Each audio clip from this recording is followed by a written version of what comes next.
Hi, I'm Ryan, and my life is average. So I haven't made a video in a while where I have showed a lot of emotion and been personal and given you guys some things on my life, and this today will probably be maybe the most personal video that I have ever made on my channel. When I was 16, I lost my mother to breast cancer, and before she passed away, she wrote in a book that is made for people who want to show their favorite memories of a loved one, and she wrote one for myself.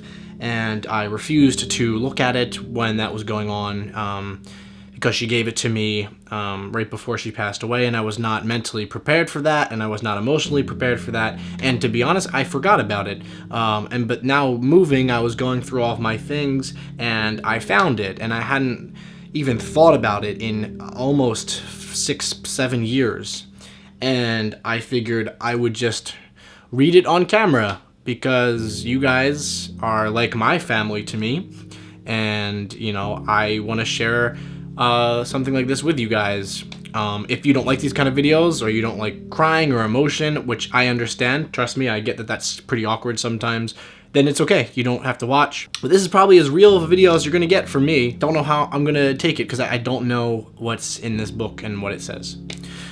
So without further ado, here we go. All right, so the front of the book, as you can see, says, "Mother remembers for my son." I'm not going to show you every page because it's super bright with the light, like as you can see, so I'm just going to kind of read it on camera, and if I'm out of focus, I'm sorry, and blah, blah, blah. I'm just going to go for it. I'm just going to go for it. So it says, "Dear son, this is for you because I want to let you know how much I love you now and how much I have loved you and enjoyed you since the day you were born. You have been such a bright light in my life. Always remember this." So this stuff seems to be about my mom's childhood, which is cool because this is some things I haven't thought about in a while, and her favorite toys. A bike. We did a lot of bike riding.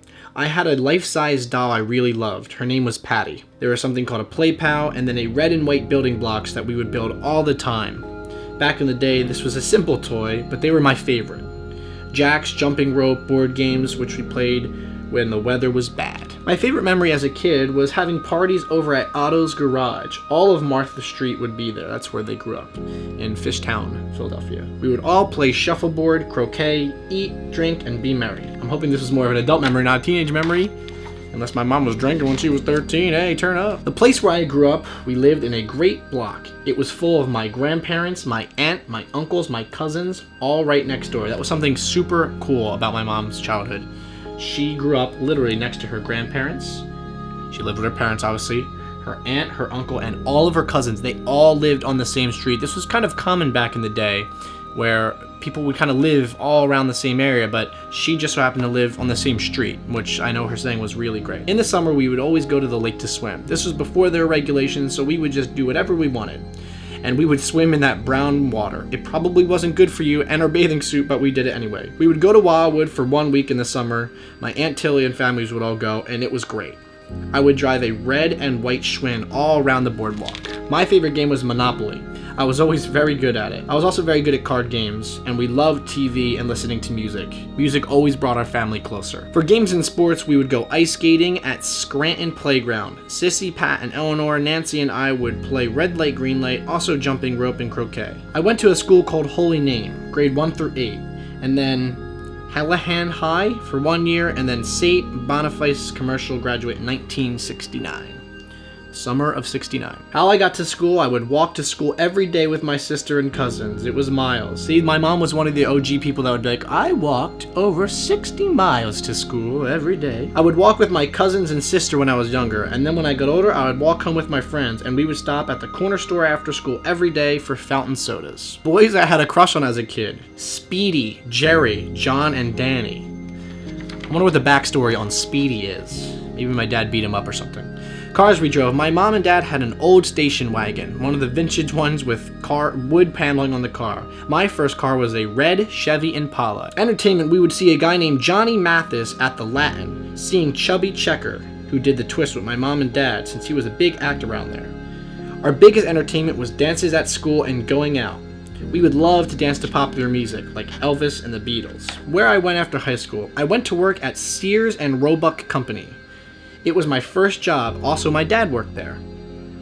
Lillian and I went to Florida on vacation in August, which was a hot month, and we both had sun poisoning. My mom was super pale, just like me. That's why I am super pale with freckles, because I got it from her. But that didn't stop us from enjoying our first vacation away from our family. It was great, and we felt super independent. How I Met Your Father. I feel like this is a sitcom spin-off of How I Met Your Mother. I don't know this story, so this will be nice to read. I met your dad at work. He and I both worked at Ralph and Harris. We would flirt with each other and talk over the water cooler. That actually existed back in the day, water cooler conversations. I asked your dad to go to a wedding with me, and after that, we were inseparable. That's nice. Look at my mom ballsy asking my dad out. My dad must have been a little scaredy cat. We connected right away, and it has been like that ever since. What it was I liked about your father? Everything, with a bunch of exclamation points. See, this is what I want for love when I'm older. This is very genuine. He was a hard worker, which I liked. Got along with everyone. I was more outgoing than him, but we complemented each other very well, and that's why it works. We had the same values and enjoyed the same things. How he proposed. We were on vacation for a week down in Avalon. We had only been dating for 3 months when we started talking about getting married at Christmas time. Jeez.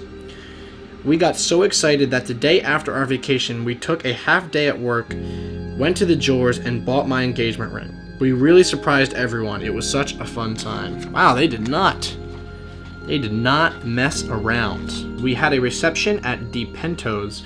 We had about 100 family and friends, everyone we cared about. It was a good time, everyone was dancing and just having fun. Both our families got along wonderfully. Where we went for a honeymoon, we went up to the mountains, a resort called Love Haven.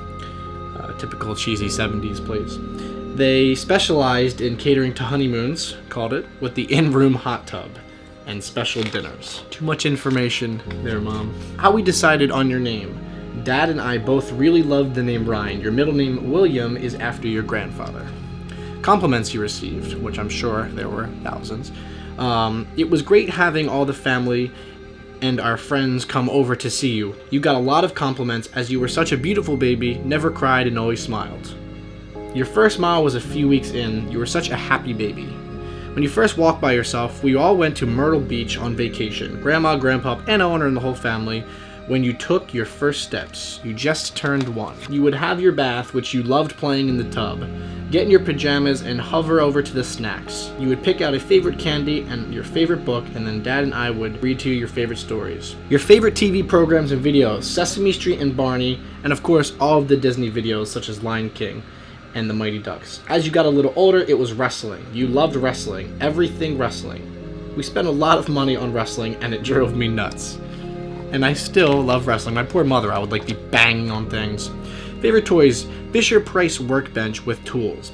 You would bang on them for hours. You also loved to dig. You would dig holes as tall as you and scream because you couldn't get out. Racing toys down the street was also your go-to. Hot Wheels with all the other kids. You and your friend Joey collected wrestlers and would play with them for hours at a time, banging them on rings, and you would give commentary.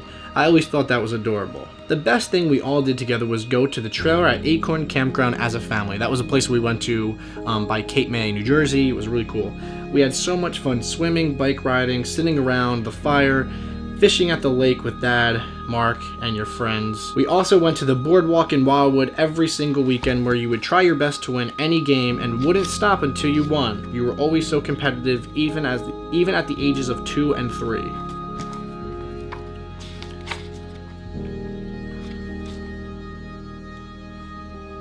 And this is the part that I am very sad about. Basically, the book ends unfinished. And this is what I was kind of afraid of, because when she was writing this book, she was very sick in the hospital. I remember my aunt telling me that she was writing it in the hospital, and unfortunately she was not able to finish. So there were about maybe 40 to 50 pages that are still unfinished. You know, that's tough, obviously, and that's rough, and that was one of the big reasons why I didn't want to look at it, because I was so scared it would just end abruptly, because that's pretty terrifying, you know, because we weren't sure how long she was going to live, and it lasted a little longer than she thought. I think that's what maybe gave her this idea, and then things just kind of went really downhill very fast. Things go away very quickly, and the only bright spot in that is that your memories will always be there, and you always have stories and writings. And that's why I encourage people to write things down. I write a lot of things down. Write down your favorite memories. I mean, a lot of my favorite memories are in video form, which is wonderful, because those are the things that you're going to cherish when inevitably you do lose somebody close to you, whether it is a dog, whether it is a family member, a friend, anything. It could be anybody. Don't let anybody tell you who needs to be important or special to you. It could be a mailman that you see every day. That could be one of the most special people in your life, and that is 100% okay, and you cannot don't ever let anyone tell you that that's not okay. And after looking around, actually, some things fell out of book, which were a bunch of little notes that she had handwritten, and these were, these were the notes that she wanted to finish, but it unfortunately looks like she wasn't able to get to, which is about my first day at school, my biggest milestones, and the last thing, which is super eerie and weird, is things I wanted to tell you how I felt, which that's pretty, honestly, that's pretty sad that didn't get written, because I would have liked to read that. That's that. I apologize if this was a sad video. I had no idea what I was dealing with. I didn't know if it was going to be one page or as many as it is, which is good that it was that much. So there's that. Thank you for watching this video, and if you did last this long, thank you. Be sure to come around next Friday for a more upbeat, fun video. That's great. I want you guys to do something for me in the comments, if you can. Just give me your favorite memory as a kid so far. Could be anything. It could be with your parents, it could be with your dog, it could be with your friends. Just give me the one thing that sticks out in your mind that is your favorite memory. We're all friends here, and no one will judge you. I promise. We have nice people. So thank you guys. I will see you guys next Friday, and hey, stay average.